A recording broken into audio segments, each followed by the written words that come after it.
నమస్తే, నేను మీ ప్రశాంత్. విజయసాయి రెడ్డిని వైఎస్ఆర్సీపీలో చాలామంది అవమానించారని చెప్పేసి చాలా మాట్లాడుతూ ఉన్నారు. అదేవిధంగా తన గడ్డం గురించి కూడా మాట్లాడారని చెప్పేసి అయితే మాట్లాడుతూ ఉన్నారు. అసలు ఇంతకీ అతన్ని ఎవరేమన్నారు, సో ఎందుకు అలా చేశారు, సో దీని గురించి అయితే మాట్లాడేందుకు ప్రస్తుతం మనతో పాటు సీనియర్ జర్నలిస్ట్ సిఎస్ రావు గారు ఉన్నారు. నమస్తే అండి. నమస్తే సార్, విజయసాయి రెడ్డిని వైఎస్ఆర్సీపీ పార్టీలో చాలామంది చాలా రకాలుగా అన్నారని చెప్పేసి చాలా వినిపిస్తున్నాయి. అదేవిధంగా అతని గురించే మాట్లాడకుండా అతని గడ్డం గురించి కూడా మాట్లాడారని చెప్పేసి కూడా వినిపిస్తున్నాయి. అసలు ఇంతకేం జరిగింది? వైఎస్ఆర్ కాంగ్రెస్ పార్టీలో విజయసాయి రెడ్డి గారిని కామెంట్ చేసేవాళ్ళు, లేదంటే ఆయన్ని ఎదురుగా కిడ్డింగ్ చేసేవాళ్ళు ఉండకపోవచ్చు. కానీ ఆయన కిడ్డింగ్ చేసేవాళ్ళు డైరెక్ట్గా ఆయన్ని కొంచెం కంట్రోల్ చేయటం కానీ, లేదంటే ఆయన్ని వ్యక్తిత్వ హననం చేసేటువంటి వాళ్ళు కానీ ఎవరైనా ఉన్నారని అంటే జగన్మోహన్ రెడ్డి గారు డైరెక్ట్గా అనేది వైఎస్ఆర్ కాంగ్రెస్ పార్టీలో అప్పుడప్పుడు వినిపించేది. ఇప్పుడు రాధాకృష్ణ గారు తన వీకెండ్ రాసినప్పుడు దాంట్లో ఒక పాయింట్ మెన్షన్ చేశారు. ఆ పాయింట్ చదివితే ఖచ్చితంగా ఆయనకి ఏదో ఇన్ఫర్మేషన్ ఉంటుంది, లేదంటే ఎందుకు రాస్తారు. ఒకనొక సందర్భంలో విజయసాయి రెడ్డి గారు అధికారంలోకి వచ్చినప్పుడు వైఎస్ఆర్ కాంగ్రెస్ పార్టీ గడ్డం ఫ్రెంచ్ కట్ తోటి కనిపించాయంట. ఓకే, ఫ్రెంచ్ కట్తో కనిపించినప్పుడు జగన్మోహన్ రెడ్డి గారు నీకు ఆ ఫ్రెంచ్ కట్ అవసరమా అని చెప్పి అడిగాడంట. ఒక రకంగా చూసుకుంటే కొంచెం ఈ స్టైల్లో ఫ్రెంచ్ కట్. ఓకే, సో నీకు అవసరమా అని చెప్పేసి అడిగాడట. అంటే అలాంటి మానసికమైనటువంటి దాడిని కూడా చేశారు జగన్మోహన్ రెడ్డి గారు సాయిరెడ్డి మీద. సో అలాంటి అవమానాలు చాలా పడ్డాడు వైఎస్ఆర్ కాంగ్రెస్ పార్టీలో. అయినప్పటికీ ఆయన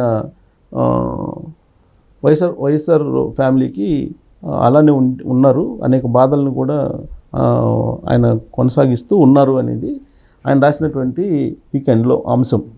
అసలు ఇప్పుడు విజయసాయి రెడ్డి గారు ఏ డ్రెస్ చేసుకున్నాడు, విజయసాయి రెడ్డి గారు ఇస్త్రీ సొక్క వేసుకున్నాడా, ప్యాంటు ఇస్త్రీ వేసుకున్నాడా, లేదంటే ఫ్రెంచ్ గడ్డం పెట్టుకున్నాడా, లేదంటే హెయిర్ స్టైల్ ఎలా ఉంది, ఇవన్నీ కూడా జనరల్గా జగన్మోహన్ రెడ్డి గారి నుంచి వస్తాయా అని అంటే కొంతమంది చెప్పిన దాని ప్రకారం ఏంటంటే కొంచెం ఆయన దగ్గరికి వెళ్ళేటువంటి వాళ్ళు నీట్గా ఉన్నా, లేదంటే తనకన్నా హైట్గా ఉన్నా, లేదా తనకన్నా బాగా మాట్లాడగలిగిన, లేదా తనకన్నా బాగా ప్రజల్లో ఆదరణ ఉన్నటువంటి వాళ్ళని చూస్తే జెల్స్ ఫీల్ అవుతుంటారు జగన్మోహన్ రెడ్డి గారు అని చెప్పి వైఎస్ఆర్ కాంగ్రెస్ పార్టీలోనే చాలామంది బయటకు వచ్చినటువంటి వాళ్ళు చెప్పేటమాట.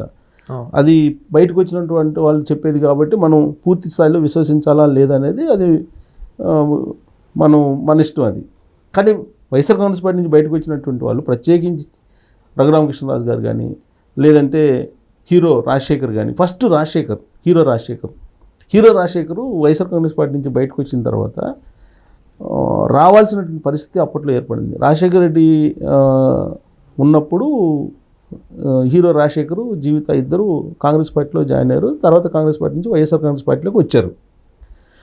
వచ్చినప్పుడు ఈయన కొన్ని అప్పట్లో ఓదార్పు యాత్రలన్నీ, కొన్ని నిరసన కార్యక్రమాలు పెట్టేవాళ్ళు. 2 రోజుల దీక్షనే పెట్టేవాళ్ళు ఎవరు, జగన్మోహన్ రెడ్డి గారు. ఆ సందర్భంగా వేదిక వద్దకు వీళ్ళిద్దరు వెళ్ళేవాళ్ళు, ఎవరు, జీవిత, రాజశేఖర్ ఇద్దరు వెళ్ళేవాళ్ళు. అయితే రాజశేఖర్ సినిమా హీరో కదా, ఫాలోయింగ్ ఉంటుంది కదా, సో దాంతో కొంచెం జనాలు ఎక్కువ మంది రావటం, ఆయన చుట్టూరు కొంచెం క్రౌడ్ పూల్ కావటం, ఇవన్నీ గమనించాడు జగన్మోహన్ రెడ్డి అనేది రాజశేఖర్ చెప్పినట్టు అనమాట. పైగా డ్రెస్సింగ్ కూడా కొంచెం డిఫరెంట్గా ఉంటుంది కదా సినిమా వాళ్ళది. ఇవన్నీ చూసి ఒకరోజు జీవితాకి నువ్వు ఒక్కదాని వేరా, రాజశేఖర్ అవసరం లేదు అని చెప్పారు అని, అందుకే వాళ్ళిద్దరూ ఆ పార్టీ నుంచి బయటకు వచ్చారని చెప్పేసి అప్పట్లో వచ్చినటువంటి న్యూస్. పైగా రాజశేఖర్ డైరెక్ట్గానే అదే చెప్పాడు.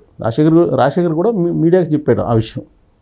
ఇంకా ఆ తర్వాత రఘురామకృష్ణరాజు గారు జగన్మోహన్ రెడ్డి గారి గురించి మొత్తం తెలుగు సమాజానికి అర్థమయ్యేలాగా చెప్పారు. జగన్మోహన్ రెడ్డి ఎలాంటి వాళ్ళు అనేది, అతని వ్యక్తిత్వం ఎలాంటిది, అతను ఏ విధమైనటువంటి ఆలోచనలు కలిగి ఉంటాడు, ఇవన్నీ కూడా రఘురామకృష్ణరాజు గారు చెప్పారు.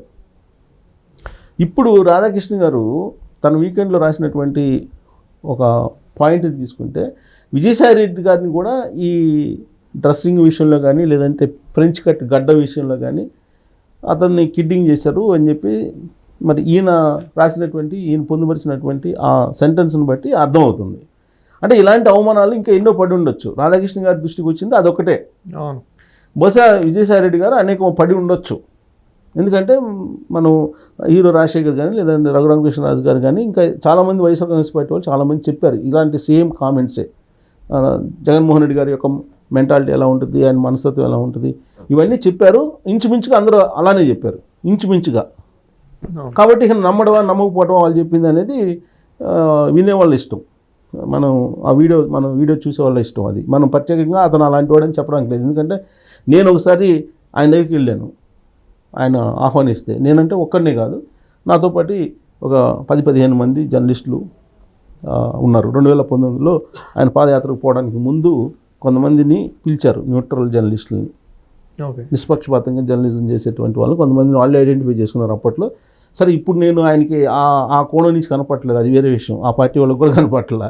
అప్పట్లో వాళ్ళు నిష్పక్షపాతం జర్నలిస్ట్గా నన్ను గుర్తించి పిలిచారు.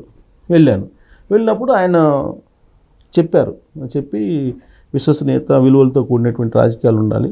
ఇప్పుడు అన్ని విలువలతో కూడినటువంటి రాజకీయాలు లేకుండా పోయి దాచుకోవటం తప్ప. అందుకే నేను పాదయాత్ర చేసి ప్రజల్లో చైతన్యం తీసుకొచ్చి అధికారంలోకి వచ్చి మొత్తం ప్రక్షాళన చేయాలి సమాజాన్ని అని చెప్పి ఆ రోజు దాదాపు గంటన్నర ఉన్నాం మేము. ఆయన చెప్పినప్పుడు ఖచ్చితంగా ఆయనలో మాకు అప్పట్లో నిజాయితీగా చెప్తున్నాడు, పైగా యంగ్స్టరు, వస్తే బాగుంటుంది అనుకునే వాళ్ళల్లో మేము కూడా ఉన్నాం అప్పుడు. ఎందుకంటే కొంచెం ఏదో ఒక ప్రక్షాళన చేయాలనేటువంటి ఒక తాపాత్రయం కనపడుతుంది ఇతరులో అని చెప్పేసి అనుకున్నాం. ప్రజలు కూడా అదే అనుకున్నారు, ఓట్లు వేశారు. 2019లో గెలిపించారు. తర్వాత సీన్ కట్ చేస్తే ఆయన ఏం చేశారో అందరికీ తెలుసు, జగన్మోహన్ రెడ్డి గారు. అంటే ఇక్కడ ఆయన యొక్క వ్యక్తిత్వం తెలుసుకోవడం అనేది చాలా టఫ్. ఈవెన్ విజయమ్మ గారు వాళ్ళ తల్లి షర్మిల సొంత చెల్లెలు, రక్తం పంచుకొని పెట్టినటువంటి చెల్లెలు, వాళ్ళే చెప్తున్నారు కదా జగన్మోహన్ రెడ్డి గారి యొక్క మెంటాలిటీ ఎలాంటిది అనేది. మరి మనం చెప్పడం ఏముంది, వాళ్ళే చెప్తున్నారు. సో విజయసాయి రెడ్డి గారికి ఖచ్చితంగా అవమానాలు చాలా జరిగినాయి. దాంట్లో ఒకటి ఫ్రెంచ్ కట్, గడ్డం ఫ్రెంచ్ కట్ది ఒకటి అని చెప్పి మనం అనుకోవాలి. ఆయన ఉత్తరాంధ్ర నుంచి తీసుకురావటం ఇవన్నీ. పైగా విజయసాయి రెడ్డి గారు కూడా చాలా ఆరోపణలు, చాలా విమర్శలు ఎదుర్కొన్నాడు. ఆయన కూడా ఇప్పుడు శాంతి అనే ఒక దేవాదాయ శాఖ అసిస్టెంట్ కమిషనర్ని లోపరుచుకోవటం, ఆంకేదో గర్భిణీ చేశాడని చెప్పి ఆ శాంతి భర్తే బయటకు వచ్చి చెప్తున్నాడు కదా. దాంతోపాటు విశాఖలో కొంతమంది లేడీస్ తోటి ఉన్నప్పుడు వీడియోస్ కూడా ఉన్నాయని చెప్పి అప్పట్లో వైఎస్ఆర్ కాంగ్రెస్ పార్టీ ఎమ్మెల్యేలే కంప్లైంట్ చేశారు జగన్మోహన్ రెడ్డి గారికి. ఇలాంటివన్నీ చాలా ఉన్నాయి. తర్వాత ఈయన ఢిల్లీలో లాబింగ్ చేస్తాడు ఎక్కువగా. ఢిల్లీ లాబింగ్ కోసమే జగన్మోహన్ రెడ్డి గారు ఉంచుకున్నాడు. లేదంటే అసలు బహుశా ఎప్పుడో ఆయన్ని పక్క పంపించిన వాళ్ళేమో. ఆయన ఢిల్లీలో ఏంటంటే పిఎంఓ ఆఫీస్లో లాబింగ్ నడుపుతూ ఉంటారు. పిఎంఓ ఆఫీస్లో లాబింగ్ నడిపి ఇతను కావాల్సినప్పుడు అపాయింట్మెంట్ ఇప్పించడం, లేదంటే ఇతని కేసులకి సంబంధించినటువంటి క్లియరెన్సులు తీసుకొచ్చుకోవడం, ఇవన్నిటికీ ఉపయోగపడుతున్నాడు జగన్మోహన్ రెడ్డి గారికి విజయసాయి రెడ్డి గారు. అంతకు మించి ఆయన మీద జగన్మోహన్ రెడ్డి గారికి ఏమి ప్రత్యేకమైనటువంటి లేదు అనేది అర్థమైపోయింది విజయసాయి రెడ్డి గారికి. బహుశా అందుకే ఆయన రాజీనామా చేసి ఉంటాడు.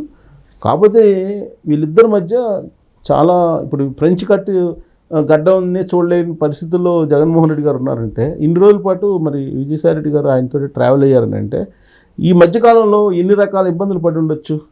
ఒకనొక సమయంలో హెలికాప్టర్ దగ్గరికి ఏదో ఎల్జీ పాలిమర్స్ ఏదో సంఘటన జరిగినప్పుడు అందరూ ఆడికి విజిట్ చేయడానికి అంటే పరామర్శించడానికి వెళ్తే ఇతను కూడా హెలికాప్టర్లో కూర్చోడానికి వెళ్తే నువ్వు దిగిపోమని చెప్పేసి పంపించాడని చెప్పి ఇలాంటివన్నీ చాలా వచ్చినాయి న్యూస్. సరే, వాటిలో ఎన్ని అబద్ధం ఎన్ని నిజం అనేది విజయసాయి రెడ్డి గారికే తెలియాలి, మనకన్నా కూడా అనుభవించిన ఆయన కాబట్టి. లాస్ట్కి మొన్న నెల్లూరులో పోటీ చేయనన్నా కానీ ఆయన బలవంతంగా పోటీ చేయించారు అక్కడ ఆయన చేత. సో కాబట్టి వాళ్ళిద్దరి మధ్య చాలా గ్యాప్ ఉంది. మరి ఆయన కనుక ఇప్పుడు బయటకు వచ్చాడు కాబట్టి అప్రూవ్డ్గా మారితే కనుక ఆయన చేసినటువంటి పాపాలు ఏవైతే ఉంటాయో వాటికి కొంత ప్రాయశ్చిత్తం వస్తుంది. అప్రూవ్డ్గా మారకుండా జగన్మోహన్ రెడ్డి గారి కేసులకు సంబంధించి మాట్లాడకుండా అప్రూవ్డ్గా మారకుండా ఉంటే మాత్రం ఆయన రాజకీయాల నుంచి వైదొలిగానని చెప్పినప్పటికీ కూడా ఆంధ్రప్రదేశ్ సమాజం ఆయన్ని యాక్సెప్ట్ చేసే అవకాశం కూడా ఉండకపోవచ్చు. అదే ఆర్కే గారు తన వీకెండ్లో చెప్పడం జరిగింది. Thank you sir.